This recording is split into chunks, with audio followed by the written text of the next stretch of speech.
And what do you do now? Now I am working as mobile developer. So basically, software developer in a mobile industry. Yeah, mobile industry. Yeah, very nice. So before we actually go to your current job role, let's track back. Did you have any internship during your masters? Yes, there was one company, Soul ID. I think I don't know what's going on with it right now. So I had an internship with that, and Right. I How think did you find that internship? What did your internship search look like? so while doing masters, when I was here in 2014 August, so literally until January, I was like enjoying the US thing. Yeah, first semester. First semester. First Right. semester is like always enjoying, and I was not conscious about career at that point because I was like, this is my life, and I'm. But after first semester, I realized that my one semester is gone, and a part of my master's life is gone. Right. What will I do after masters? Yeah. So that keep hitting me, and I was like, I should find an internship so that I can make some experience, and on that behalf of on that experience, I can go and apply somewhere else. So. And how many internships did you apply for before you got the actual one? Maybe like 100 or something. Hundreds, 300, 300. 400. Yeah, I know. I just asked for the fun because so people understand that it's not gonna be like piece of cake to get an internship. Right. Yeah. So what was your So- search procedure? So it is like in United States, it's work out like you have a career fair, and you go and you talk to the people, and that's how you get internship. But getting internship online is really hard. Right. Mm, Not every company gives you internship through online. Right. So that's why I was like, I have to find something in Chico. And at that time, there were some software companies in Chico, but there were many people who were working independently, and they wanted to open a startup. So there was one startup NGO kind of thing, and they were like they had a context of every startup in Chico. Right. So they used to have some fair or meetups or something like that. So I used to go and attend that, Right. and that's how I became familiar with people in Chico. Right. That's how people came to know me that there is one guy, he's doing masters there, Yeah. and he's interested in. So that's how I got internship. Right. And would you say that career fairs and networking are very important for finding internships? Right, they're really important for finding internships, but for job, I don't know, because when you are considering the aspect of job, the H1B things comes in, because you can only work here if you have a H1B. So internship, yes, you have to do it through networking only, and uh, think about like this.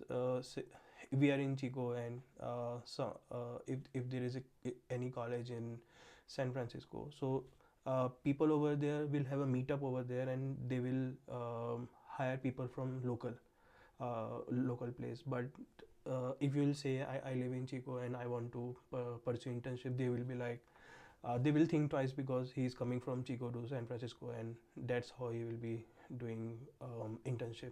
So these all factors come into place. So internship, I think basically you have to do networking, and you have to find it locally. Right. So what was your interview like for your internship? So the CTO was really cool. He took my interview. He called me to some coffee shop, and he was like, "This is our product, and we want you to be a Android developer for this." So I was like, that's great. And since it was an internship, I thought I would get some assistance. So I was like, okay, let's plan out. And we had some question answer sessions over there, and that's how um, I got the internship, like Right. in a coffee shop. Yeah, nice. And then did you feel that, did you learn a lot out of that internship? Yes, I did learn a lot out of internship, and um, the basics of mobile development. I think I already knew it. I used to think like that before joining but when I went into it, I was like, oh shit. You were exposed to a new Yeah, world. new Yeah, world. yeah. And like I can think of myself if I didn't had internship in that, then and if I go directly to job, then I can see myself how would I perform in that Right, job. right. So internship is really necessary, Yeah, and if you have internship, it's a really good plus yeah, point. yeah, totally. And so you graduated in December 2016.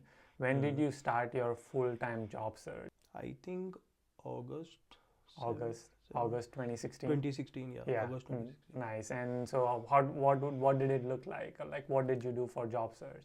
And how many job applications did you do?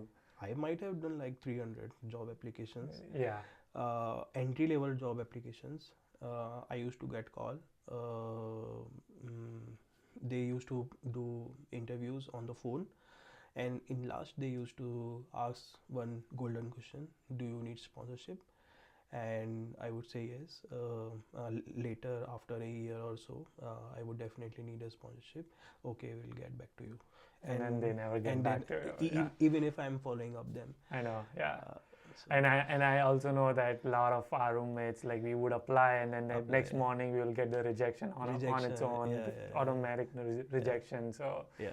so how did you find your full-time job, the first full-time job? Because you have like multiple full-time, like you changed your jobs. You had your first job, through which your H-1B application was applied, and now you're Yeah. working in a different company. Right.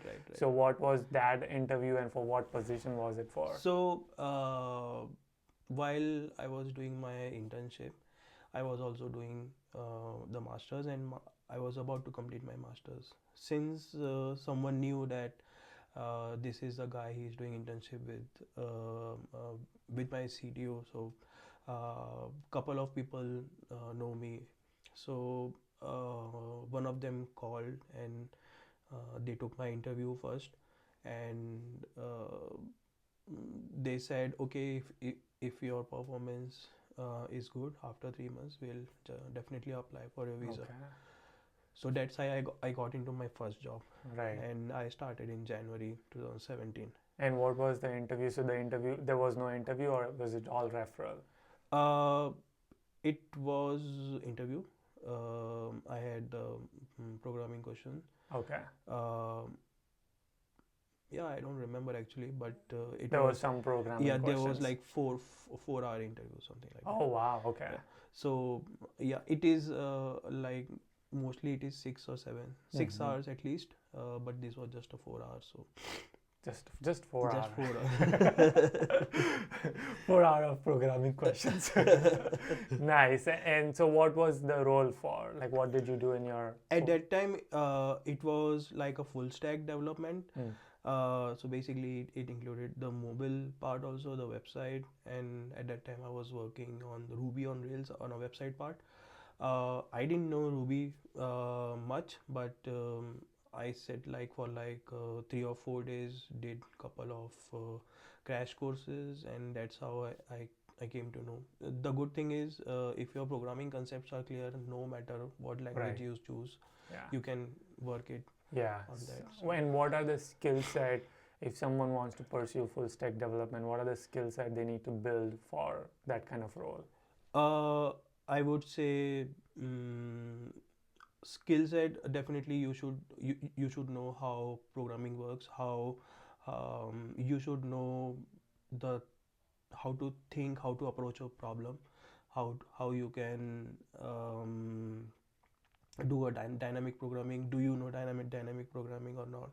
If you are cleared with that concept, you are good for full stack development. And in full stack development, what you are basically doing is you are building a backend of a website, and you are building a front end also. So it depends on what your role is. Mhm. But to get into any kind of software development, you should know the basics.